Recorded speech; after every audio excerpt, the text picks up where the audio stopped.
Sante, ndoshta top i art I gocave për futbollin ditën e sotme. Klegja Trosi, përshëndetje, mirë se na erdhe. Mirë se ju gjej. Çfarë prezantimi top i art I gocave në futbollin shqiptar, është goxha kompliment, me thënë drejtën.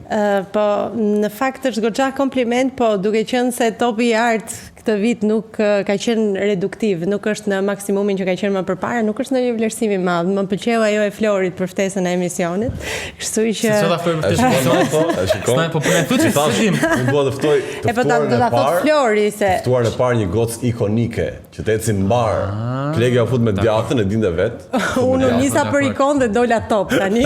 Kështu që nuk jam. Po ishte top i art, do si do. Po mirë, më pëlqen. Okej, dhe ti okej. Një pyetje kisha.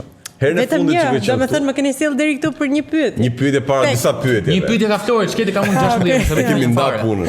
Okej. Tani, kur edhe herën e fundit më the që Milani po më zgënjen, po bën pak me Realin, për filloj të Se kam pëlqej thënë ashtu, Realin. kjo është një gënjeshtër. Së fundmi sikur kam pak kështu nuanca zhgënjimi në dashurinë në futbollin, po jam e dashuruar me Milanin.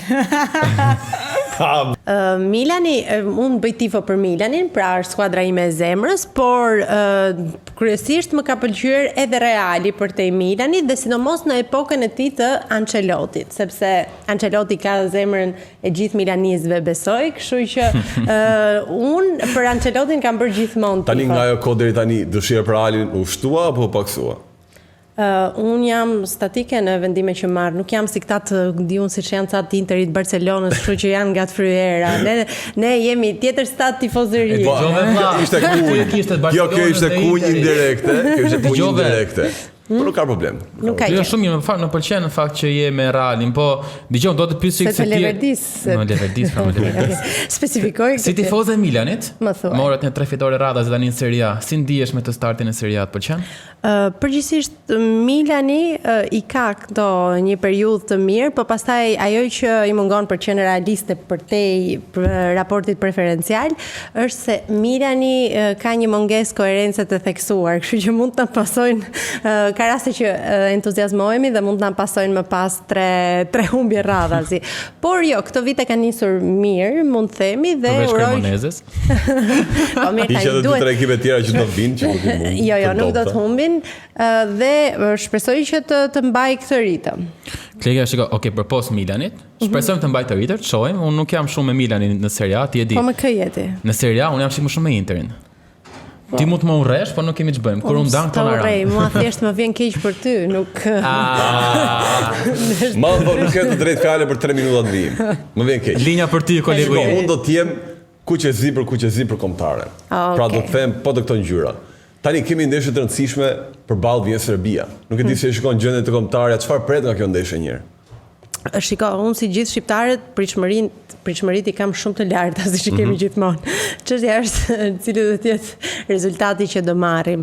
Në të tilla ndeshje nuk mund të japësh një gjykim që mund të jetë ai I duri ose më konkret I mundshëm për shkak se ne jemi mediterran. Këto janë ndeshje që luhen me emocione të mëdha, ka shumë elementë që bëhen bashk dhe ne përgjithsisht kur luajmë me emocione mund të ndodhë që kur them ne kombëtarja. Okej, jo ne po luajmë të një fanella ne po. Kur luajmë, le të themi që përgjegjësia është e madhe, emocionet janë të mëdha dhe janë ndeshje të vështira këto që luhen me emocione dhe nuk mund të bëhet një parashikim I sigurt. Janë çdo gjë që varet aty në fushë, është momentale, instantale, gjithçka që varet me rezultatin.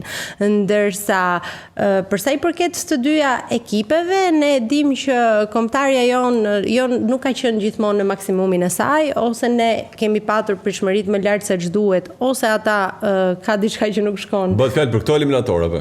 Po sigurisht që për këto, dhe pakënaqësitë kanë qenë të mëdha.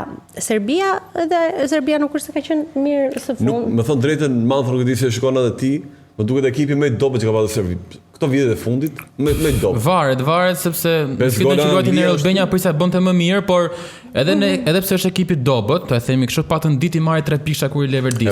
Si ajo me Letonin. Dhe domethënë nuk e di Klegja do të pyesja. Më thuaj. Atë ka zgënjur kombëtarja shqiptare nga fillimi I këtyre kualifikuesve deri më tani ku jemi sot? A domethënë ai është zgënjur apo ti je brenda pritshmërive të tuaja, domethënë? A më ka zgënjur, dëgjoj. Unë mendoj që kam qenë pak më afër realizmit dhe ne jemi mësuar tashmë me idenë që kur presim që kombëtarja të bëjnë shumë, nuk e bën. Dhe tashmë është një histori që e ripërsëritur. Dhe jemi mësuar me këtë. Ka raste që na surprizon për mirë, por në rast... Kur është ky rast i fundit ka surprizuar për mirë, të lutem? Ka raste që... Kur, se mua s'më kujtohet. Ka raste. Po, tani, të jemi pak pozitiv, mando. Kur, bëu pozitive. Por, po thoja... Ja, po të ndihmoj. Një ndeshje me Gjorgjin që i imposton transfer. Jo, ideja është që ne duhet për qenë koherent. Së fundmi nuk ka bërë më të mirën e vetë të mundshme.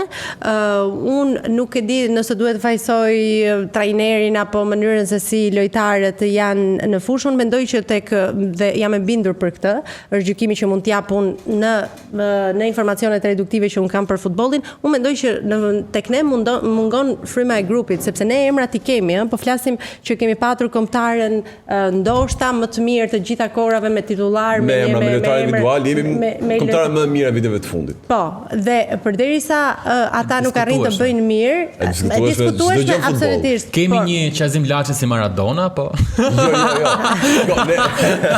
Ai keq është. Ne po flasim për krahasime të reale, për lojtarët për potencialin që kanë. Pastaj Maradona apo Pele që janë... Jo, po ta them ndryshe me që Manto nuk e pranon kështu. Kemi lojtarët të cilët luajnë në ekipet më të mirënjohura në Europë. Por që luajnë shumë pak. Këtë doja, po më lirë të dalë. Pavarësisht se minutazhi është i reduktuar, por fakti që këto janë talente të spikatura është një lajm i mirë për ne dhe për kombëtarët. Këtu ka diskutim edhe kjo. Shumica e lojtarëve të titullar tani janë jashtë Europe. Mana ka ikur jashtë Europe, Broja shkoi te një ekip dorës dytë. Asani që po luan Irane, Asani këto janë më të top ekipet europiane. Po tani si s'ma tha, ai është gënjur nga ato kualifikues apo jo? Deri më tani po flasun.